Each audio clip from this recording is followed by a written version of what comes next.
Gusto mo ba magkaroon ng backyard garden pero hindi mo alam kung paano ito simulan? Tamang-tama! Dahil sa videong ito ay ipapakita ko sa inyo kung paano gumawa ng simpleng backyard garden. Magandang araw po sa inyong lahat at sa mga bago nating viewers dyan.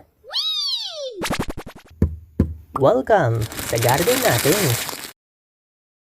Sa paggawa po ng backyard garden, okay lang po na maliit o malaki. Depende po iyan sa space ng ating bakuran. Ito po yung likuran ng munting kubo natin. Kita nyo naman po na nandito ang mga PVC pipe at linya ng tubig. Diyan po tayo magtatanim. Meron na pong nakatanim na malunggay. Kaya tamang-tama, pwede natin ito gawin na pagapangan ng halaman. Importante po ay naaarawan ang ating tanim ng 4 hanggang 6 na oras. Kaya tamang-tama po ang pwesto nito sa gagawin nating taniman. Tingnan nyo mga ka-garden, meron pang ligaw na damo na sampalok-sampalukan. Ayan, ipapakita ko sa inyo. Gumawa lamang po ako ng maliit na raised bed. Dinikit ko lamang ito sa pader para makatipid din tayo. Ito po ay gawa lamang sa kawayan. Madali lang po ito gawin. At kung gusto nyo po mapanood ang tutorial kung paano gumawa ng raised bed na gawa sa kawayan, ay ilalagay ko po ang video sa end screen. Katatapos ko nga lang pala manguha ng puno ng saging. Tinadtad ko na rin po ito dahil ilalagay ko po ito sa ating raised bed. Kung wala po sa lugar nyo ng ganito, ay pwede po kayong maglagay ng compost, chicken manure o cow manure. Ikalat lamang po ito sa loob ng ating raised bed. Pagkatapos ay tabunan lamang ito ng lupa. Kung merong bato na nakahalo sa lupa ay alisin po ito. Ayan, natabunan na natin pati ang hose ng tubig.